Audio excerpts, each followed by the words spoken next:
Welcome back to our podcast channel, Leadership and Life Unfiltered, episode 10. This is titled Against All Odds, the Triumph of a Resilient Businesswoman. I'm your host, Charlene Birk. Have you ever wondered what it takes to rise above challenges and turn setback into success? Join us as we dive into the inspiring journey of a remarkable businesswoman, Lena Ung, who defied all odds and transformed her dreams into reality. I hope you will be inspired as I was. Turn your notification on and subscribe for our next episode. Thank you. This is Lena Ung. She's That's this awesome. amazing, hot business woman. And so living in this nice paradise. Oh, thank you. And I she's appreciate so that. nice and she's so generous. And I'm so glad. I wish I would have said hi sooner because Yeah. you're just a really lovely, Yeah. amazing human being. It's so funny. I don't know. A lot of people have told me that after they know me, they say, "Oh, you're so nice. You're so great, but you have this thing that is not approachable. Like people, it's not easy to approach you. I don't know what it is. I need to break that. I need to break that because I want people to approach me." I was a little scared. It just looks like maybe you're so focused on what you're doing. You're so into what you're doing. And I hated to break that concentration. Every time I that's go so there, funny. you know, I'm like, Yeah. oh, I don't think she wants to be bothered, so I better not bother. But not Albie. She bothers everyone. I know, she's so cute. She's so lovely. Yes. So the reason why I go over there, that's my Airbnb house, and I own that house for maybe 7 or 8 years now, and I go there only once in a while to water the plants, and at that time I just plant some hedges. So me, just after planting the hedges, I like to give the plant some water, and that's my way of therapy too. It's like very therapy, watering the plants. Therapeutic. And yes, therapeutic, watering the plants, and listen to my music or listen to something I need to learn. It's a good way for me to relax too, instead of being in the gym. Well, Yeah. you do the gym. So, I do. so the reason why we're here is because you're an entrepreneur, badass entrepreneur, I gotta say. A very lucky one. She's a hard work. I don't know about luck. Yes, I'm sure there are some luck. The universe gives you some opportunity, but you work hard. You work hard for it. Let's take it back to the very beginning where you had to cross countries to go to the Philippines, right? What was the Right. reason for that? Why did your whole family move to the Philippines? The reason is because everybody in Vietnam at that time tried to escape Vietnam. Okay. And a lot of people went by boat, and they, boat way was very, very, very unsafe, very dangerous. Oh, really? So in my family, we have 5 girls straight, Wow. like 5 sisters, 1, 2, 3, 4, 5, all girls. And my mom, girls too. My dad made a really good decision not to let us escape the country by boat. Oh, how did Yeah. you escape? We didn't escape. My aunt knew a surgeon during the war.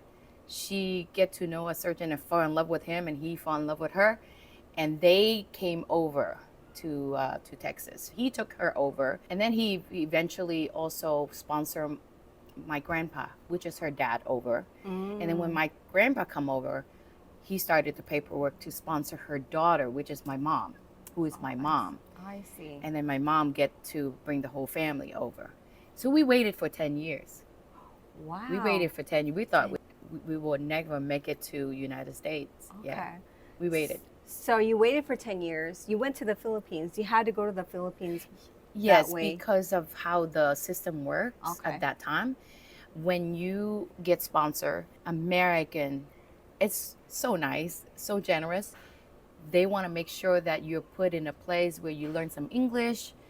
So get some knowledge about how the, life here first before you actually come here. Oh. So that's the refugee camp established in Philippines near Bataan. It's not exactly by Bataan. Oh, okay. So there were a lot of different refugees. They're from Cambodia, from I'm not sure if I met any from Thai, but a lot of them are from Vietnam. Okay. And our family. It was at that time when we came from Vietnam to the Philippines, it was paradise. Even Wow. though it was like a refugee camp, it was paradise because what we had in the Philippines. So the program provides each family food every day. You don't have to work for it. You provide food every day. All you have to do is cook. And they also provide you a place to stay. Our family, after 5 of us were born, my mom and dad also gave birth to 2 brothers. So there's 7 siblings, Wow. including me and my Wow. mom and dad. So 9 of us. The youngest was 6 months only. Yeah. We got to Philippines and we provide a house, and this not a house, it's little 1 bedroom, not even 1 bedroom, it's like a studio. And then somebody's living, it's like a apartment complex. That's how they build it. And we provided only 1 unit, and it's got a upstairs and a downstairs and probably less than 300 square feet. Everybody squeezed in. Wow. 9. Nine of us. Including a baby. Oh. Yes. And But no, I imagine you get closer. So there's some. we get used to it. Like the lifestyle in Vietnam pretty much was worse than what we were like in the Philippines. Oh, okay. Because in the Philippines, at least we get to live in the cement, like I live see. on cement because it's built cement, it's concrete, But then in Vietnam, So you lived in dirt before. my house where I live in Vietnam it was built on dirt. I mean, there's no cement. Oh. So when it rains, it was very muddy. And then when the mud dry, you have to step on the mud for a long time until it became hard. Like and then clay. When it get clay. And then you get to be clean. Oh. You know what I'm saying? And it is all the same, even though the house is a little bit bigger in Vietnam. You get a 1 bedroom downstairs. And then upstairs, all we get is like a shack, like you put some piece of wood on top to make beds for all of us to sleep on. Wow. Yeah. Yeah. So compare to that, the Philippines was paradise. Yeah. And then in Vietnam, we have to work. We have to work to put food on the table. Okay. And then how long did you stay in the Philippines? Only 6 months. You made your way to America. Yeah. Where did you go? I went to Virginia for 9 months. Okay. Virginia is where my grandpa was and my uncle and aunt were. My dad didn't like the weather there because, it's very different than Vietnam. And the Philippines. And the Philippines, yeah. So weather, Virginia, everybody knows. Cold. It's very cold in the winter and it's very hot in the summer. But hot, we can do it. But cold, yeah. Like my dad was really homesick, and he has a brother in California, so he decided to, and the language difference, and the neighborhood, it was Everything was it's very like a different. culture, a big culture shock, Sure. And he decided to leave from Virginia to California first, and then meet up with his brother there because he has some relatives there. And so when he settled there, he said, "Okay, it's good for our family to go." You I followed. guess we had to go. And that was the best thing because Okay. California was a lot more faster paced compared to Virginia. Sure. And then so we were able to feel more like a little bit more comfortable. You see more Asians, More at home. Yeah, not quite at home, Okay. but you see more Asian. And then there at that time when we first moved to California, were a lot of sewing factories. At that time there was a lot of. It was in the 90s. Okay. I came from the Philippines to Virginia in '89. I see. So in early 90s, in California, the big trend is everybody have a sewing factory and a big sewing factory. They manufacture clothes in Okay. California. Yeah. And then after that, they moved to China. Mm. So the work was less and less there. But when we moved there, that's how we make money to survive. I was only 16. Oh, you're only 16. I was only 16 at that time. And then my sister was 2 years older, each of them. I'm in the middle kid. I am the third one. So I have oldest, second, and then me third, and another sister. And we all work. We all work at the factory. I don't think my youngest sister was able to work, but I believe I was the youngest to work. But I was 16. Yeah. Okay. And then? Go every, like every day after school, after school, you go right into the factory making money. Sometimes I make $100 a day. A day? How long? Yeah. How many hours did you have to work for that? Maybe like after school, it would be around maybe 2 or 3, and then you work until like 8. Wow, you're making good money. Yeah. 16, $100 back then. Yeah. Now it doesn't really go as far, but That's a lot of you were money. rolling in dough. No, it wasn't for me. As a child growing up in the poor area and poor country, you learn from your mom and dad, like you gotta help your family. So every money, every penny I make is to Goes to my mom and dad, to buy food and have shelter for the family, and including my older 2 sisters. So all the sibling does that. That's how the family unit Nice. survives Right. and thrives. Yes. Thrive as a unit. So I remember when I was in high school, even though I knew I was working hard and made a lot of money for my family, and I wanted a car. By senior in high school, I wanted a car. I wanted a car real bad, and I was begging my mom, Mom, I need a car. I want a car. I want a car. Now I understand why she didn't give me a car when I asked her to. Eventually she did, like I had to take over my sister's old car. But now I understand. Before I was, like upset, but not that upset, like, okay, eventually I get a car. But now I understand it's very hard for a household to sustain a whole family with so many kids: food, shelter, clothing, school, and cars. And then every time you have a car, you need insurance too, right? Yes. And then when you're younger, your insurance higher. Now I have kids. I can understand and sympathize with, how my mom make a decision of why I shouldn't get a car at a certain time. Yeah. Yeah, you appreciate all that now. Well, now you're a businesswoman. So how did you get into your own entrepreneurial endeavors? Yeah, sure. Like I think I always grow up to have a, independent and business mind. When I was younger in Vietnam, here's what I did. I know I would encourage a lot of mom, if your kids it has the entrepreneur mind, like the business mind, to encourage them to do some business at younger age. What I did was very smart. In Vietnam, we have the Lantern Festival. Every year we have the Lantern Festival. We're too poor to buy lantern. So the only thing that the kids can play with is like a candle, but it sparkle up. Like those candles that Yeah, sparkle up yeah. that right now they use for happy birthday. Anyway, Sparklers. yeah.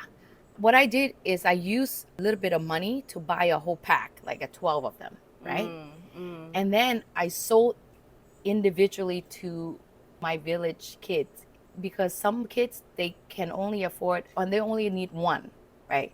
So I make some money to allow some play money to give one to myself too. Sure. You know what I'm saying? That's Yeah. how I make some money. Okay. So I buy wholesale and then How old retail were it. you? I was probably 10, because when I came here I was 15. So 10 to 15 I was doing that. Yeah, I was already, every year I'm like, okay, the lantern come, I can make some money. Now my Okay. kids like, hey mom, can we sell mango to make money? Because I show them one year, okay, look, these are all the mangoes in the trees. We could take it down, then we can sell them, so it don't go to waste. Delicious mangoes too, I tell you. Yeah, that's Yeah, true. so then when I was in California after college, I need to get a job after college, like I don't know what to do at that time. I got a job. I graduated with math and economic degree. So I supposed to be in like a financial advisor. But at that time, my English was so bad. My English was so bad that I was like, no, I interview companies like Charles Schwab and TD Ameritrade, those bigger companies. Everyone declined me. So I didn't get a job right after college. No. I was a little depressed. I'm like, oh, okay, what am I gonna do? Okay, so I don't know.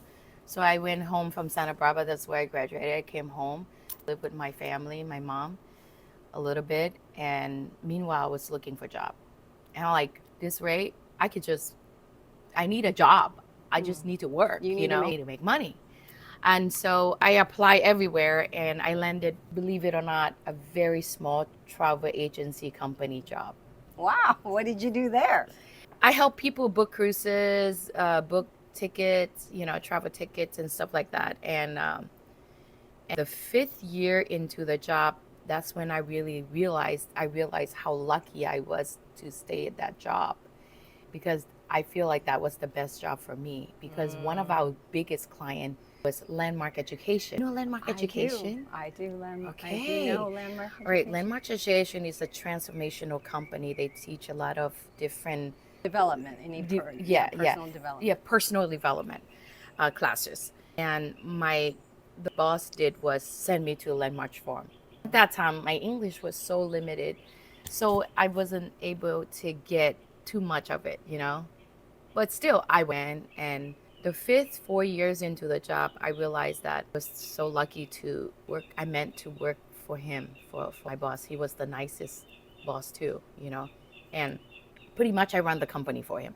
It was a small, just me and him. Oh, okay. Never there. He only there half of the time. Was he also Asian?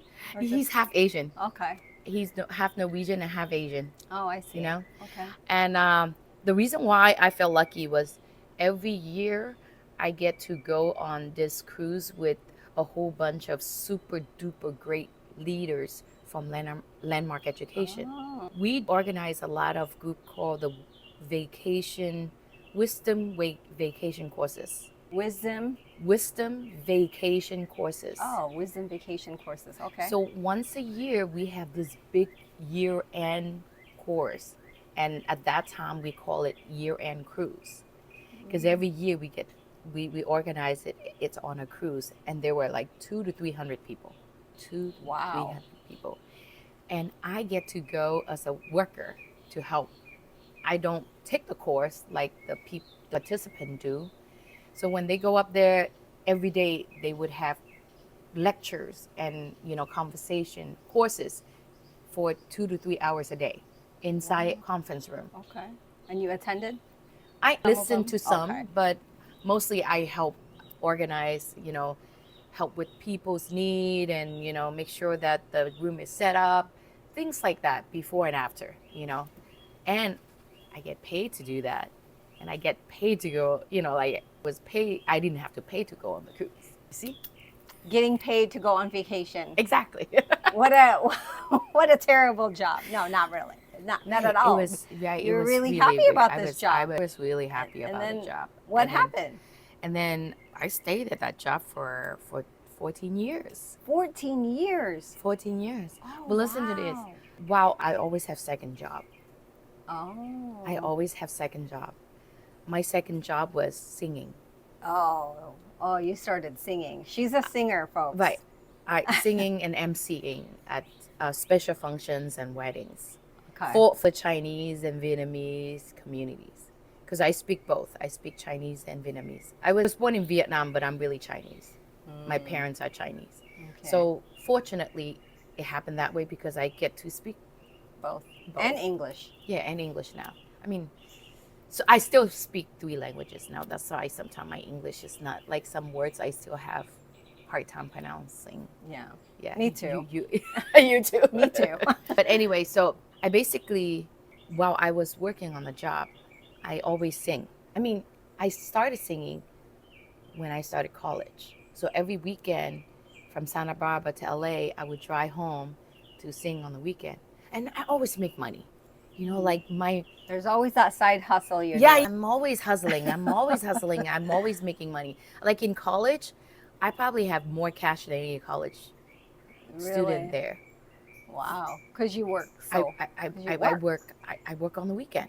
Like at that time, each gig, I was making like $80 to $100. Wow. It's not bad because I just started. Did you have to and give I, up your money, or did you keep your money No, in I keep college? that money at that She time. kept her I money. keep my money at that time for food because my mom don't help me food. Like for housing, they can help me housing. So you had to be on your own. Yeah, I have to be on my own, and I get some from the government. But you know, my mom and dad didn't have to worry about anything from my college. No help from them because they are trying to help Themselves. and the brothers Oh, and the little sisters. yeah. Remember, I'm the third one. They have 7. Yeah. Yeah, so I was on my own in college. So was my older sisters.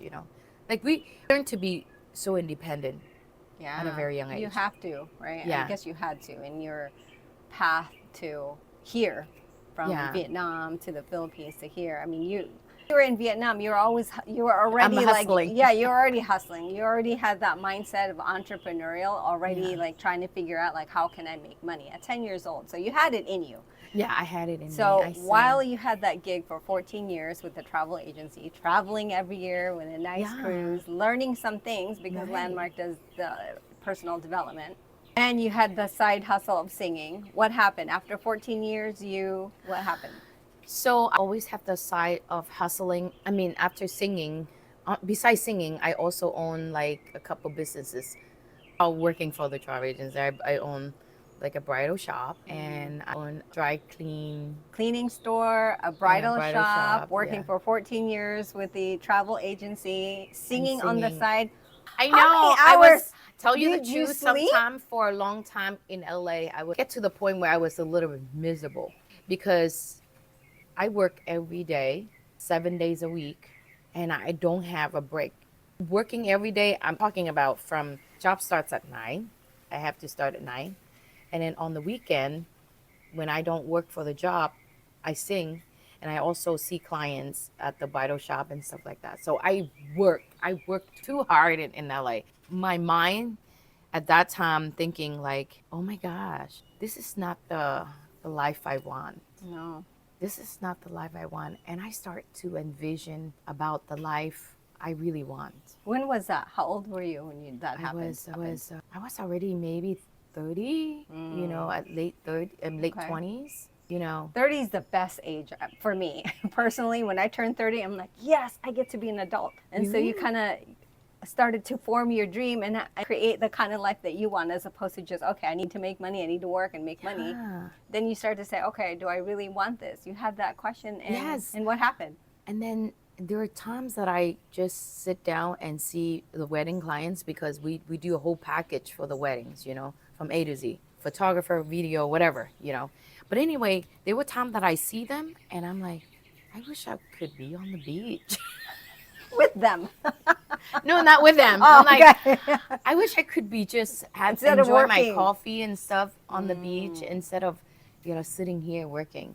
I had that thought. Okay. And I created that for myself. I'm like, okay, I'm going to create a life that I could relax and I could, enjoy myself on the beach. And then I'm going to have somebody who helped me with the household stuff. I created all this. I visioned all this stuff. You for visualize me. everything. Yeah. We're in Florida. There is a beach. As you can see, we have a pool. So what really is striking to me, how hard working you are. And not only that, like the amount of self-care you put, set aside. Yeah. Because you do the yoga, you do the walking. And by the way, she has 5 kids, I think. I have 6 kids, including 6 my children. stepkids. Yeah. So she's still busy, folks. She's still busy. She's doing her business. You have not just that one house. You have. Yeah, I have a few houses, and I also have a property management where I manage other people's houses too. Not only managing my own houses, but I also manage other people's houses. Yeah. That's a sweet gig. I hear. Yes, that is so sweet. That's a sweet gig. That is so sweet. That I've been so blessed. I just, I am emotional about this because You're such a hard worker, Lena. You're such a hard worker. Yeah. And I know sometimes I hear you talk, you say that, it was given to you. I feel like nothing was given to you. Yeah. You were at the right moment, at the right time. You are courageous. You took the opportunity. You risked. You work hard and continue to work hard. I don't work as hard now. She's working smarter. You're Yeah, I'm working working smarter. smarter. I definitely working smarter, Charlene. Yeah, so this is my dream place to be, and I'm in Florida for like 16 years now, ever since 2008. The trip from California to here was a trip. Like what a story of by itself. By itself. Like you a story started by over itself. again. Yeah, started over essentially. again. Yeah. Right? Pretty All much, your yeah. business, she basically started from ground zero Yeah. again. Yeah. And how old was that? I was 33. 33. Started all over again. Yeah. You can lose all the things, but what you didn't lose is your capacity and your strength, right? And your courage and the business know-how. Yeah. Right? Yeah. To survive. Right. To thrive. Yes. How long did it take you?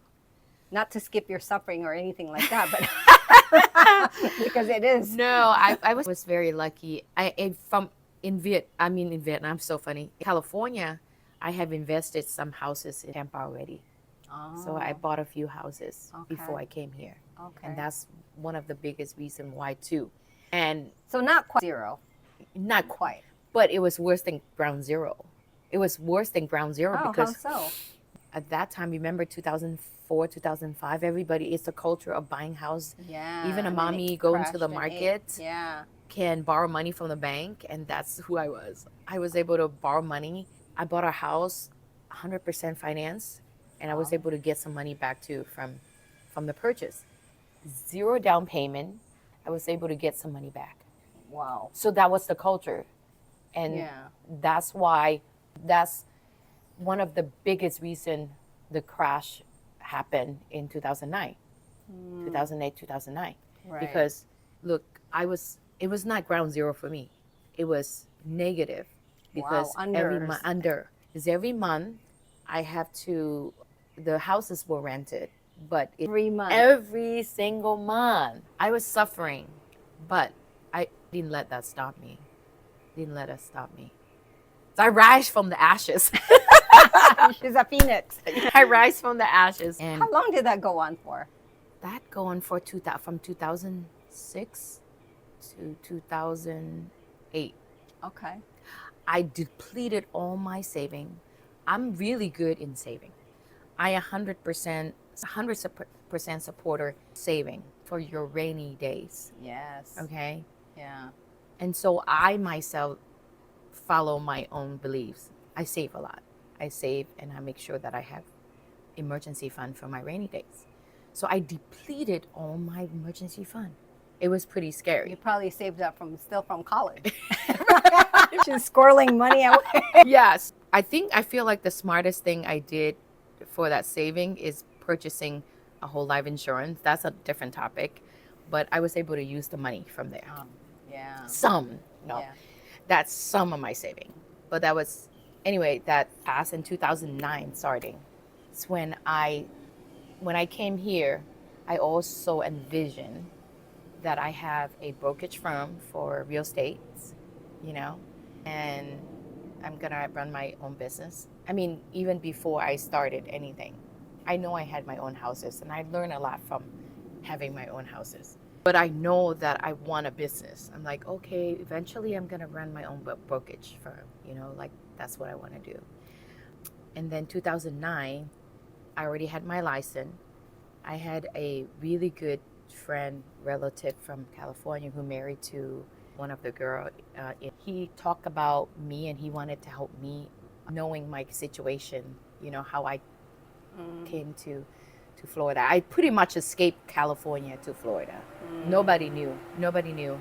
I left. Nobody knew. No, you escaped. Yeah, I escaped. I started with the single client from Canada, come over here to buy houses.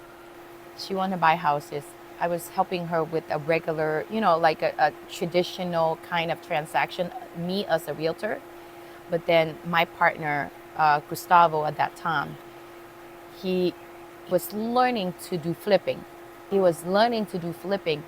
And he's like, oh, instead of buying, she has $300,000. Instead of buying a home close to the beach for $300,000 and I can only rent for like $1,000, maybe we should advised her to buy homes, like small homes. At that time, it was only 50,000, 60,000, and for 50, 60,000 homes, she could still rent it for 1,000 each one, and she could buy 5, 6 of them with 300,000. Oh, instead of just the one. Yeah. Luckily, the short sale we submitted, that expensive home, never went through. They didn't accept it. So I advised her that, and that's what she did. So she ended up buying like over 10 houses. Wow. Yeah, and we in charge of the renovating for her. And I also help her rent it out, and we manage it for her.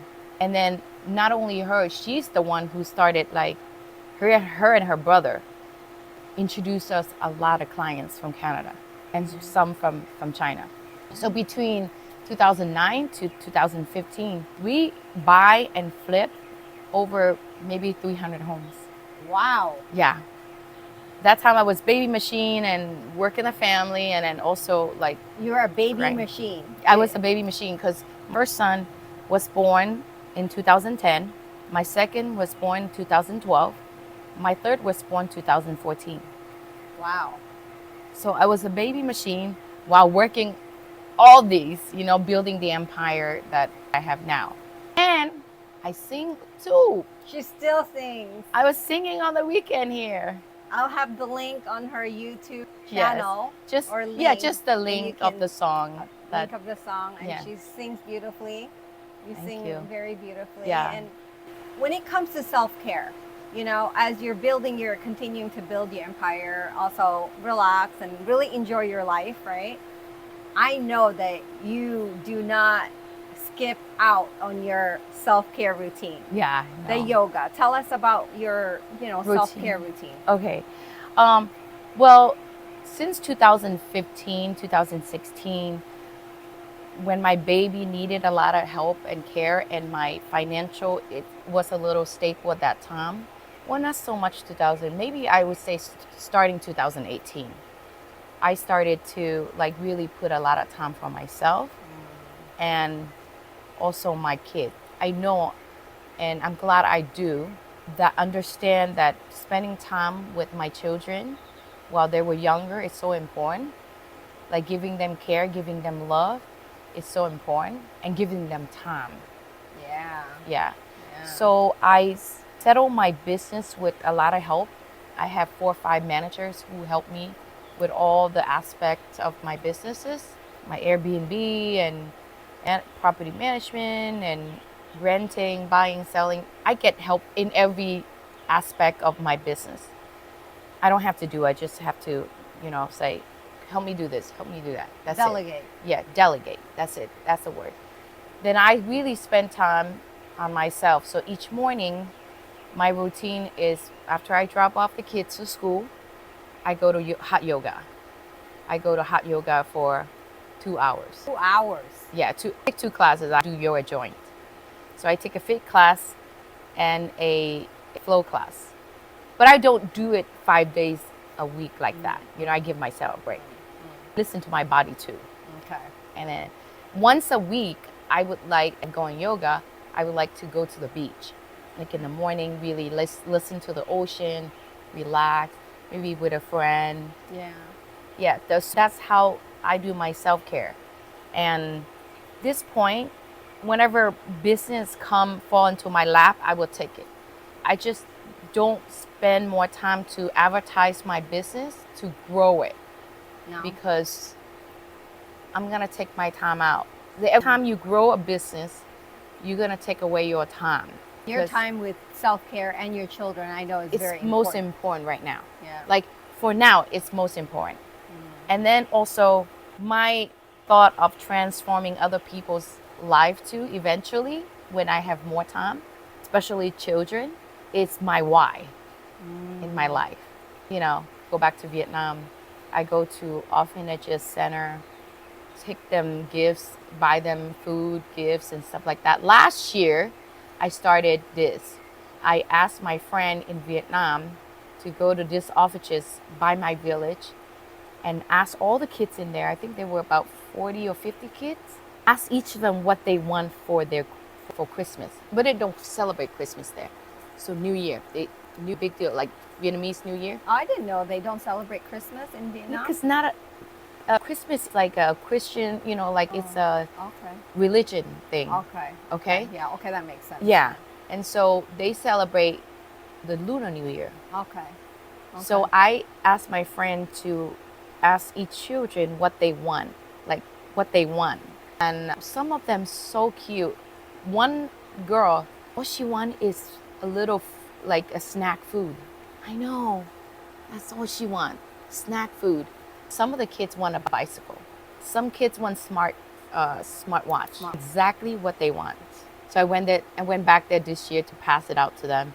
Earlier this year. I've never met anybody. I hear about people like that. I have never in my life met anyone who actually does what you do. You're so hardworking and so generous, and I see that in your family and Yes. the dynamic. You prioritize yours and your family, and I think that's what also, that's why I think she's like this badass entrepreneur, businesswoman, family woman, right?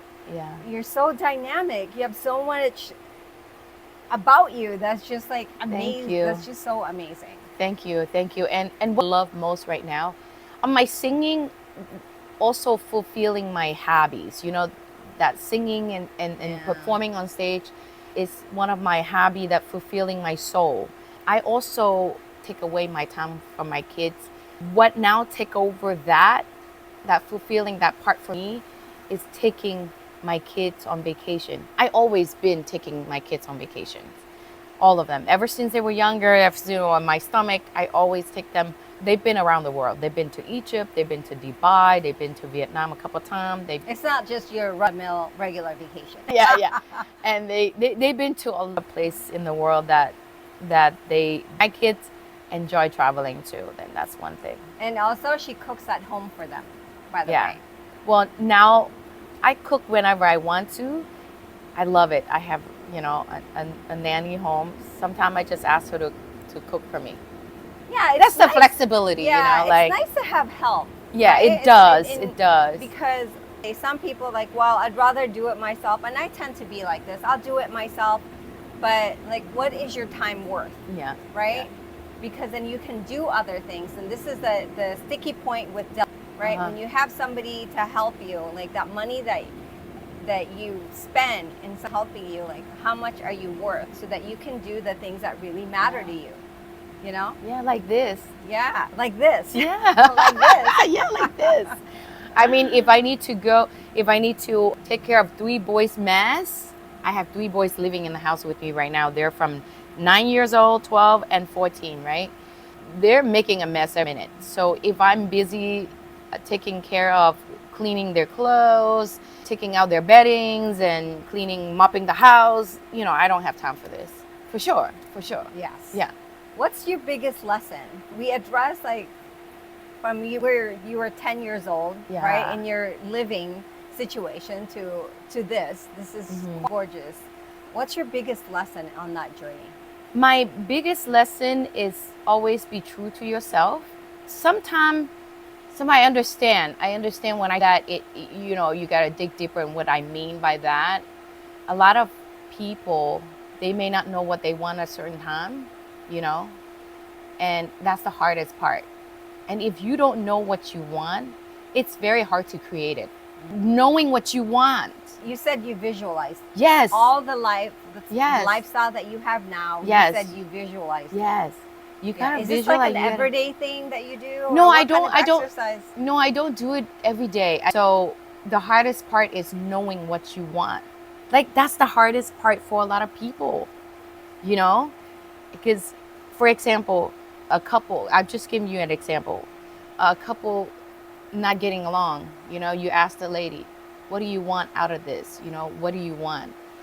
She may not know what she wants to be, either stay in the relationship or not stay in the relationship. And so the longer you linger with your not knowing, the longer the suffering gonna be, because you don't have no direction where you want to go. Yeah. I always say with my coaching and my clients, Sure. it's if you don't have the GPS set, right? Right. You're Flailing around the ocean with nowhere to go.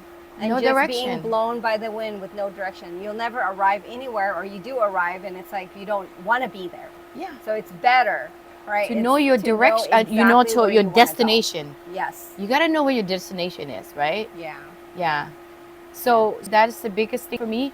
And also, always be humble, always be giving. I like to give now. Like right now, I really feel like sharing is caring. Yes. She has shared some clothes with me, and I love it. No, totally sharing it's caring. I'm wondering why I keep thinking about sharing now. You know, like food. Yeah, and like that you provided their gift. You're like the mini Santa. Yeah, kind of. No, I would love to do more of those, you know? Yeah. I would love to do more of those. And that's one of the mission in life for me, especially for children. Yeah. Yeah. And children really matter to you. So yeah, it does. Yeah. When I first met Gustavo, he's already had 3 children, and I immediately adopted to being a mom. Yeah. Yeah. I'm like a natural nurturer. I still feed your boy. I'm like, I don't care. When you're a teen and you don't want me anymore, you're going to know how to feed yourself, regardless. Okay? So that's one of the things I bond with him. I know a lot of people don't like it, but that's how that's my time with him, you know? That's not how Asians do it. Well, he still won me, you know? Yes. Me on a journey, your life journey. Yeah. I hope it's not too boring. Not at all. No, it's very interesting. So what did it elicit feelings for you to go back and relive that whole part to where you are now? I mean, I know you got emotional a little bit, and I always pinch myself like, why am I being so lucky? Why I'm being so blessed? Because pretty much now my focus is business, but it's so easy. It's like eating lunch for me, you know, like the business task that I do is so easy. It doesn't require me a lot of time to do it. So I have all the time to really focus on my kids and myself, you know? That's amazing. Like you created that life. Yes. I know you say it feels lucky. You're here. It's real. It's real. I'll pinch you. I know. Tell you, ever since I come to Florida, I feel so lucky. Yeah. California was tough. That's one of the reason why you're here. Yeah. But that's you a difference. Yeah, that's a difference. We'll talk about that next time. Yeah, we'll talk about that next time. Thank you so much. Thank you. Yeah, thank you, Charlene. Thank you so much. Sharing your story. No, I really appreciate this. And I hope you learned something. I happen to think it's quite interesting. And so, see you later. See you next time. Bye. Bye.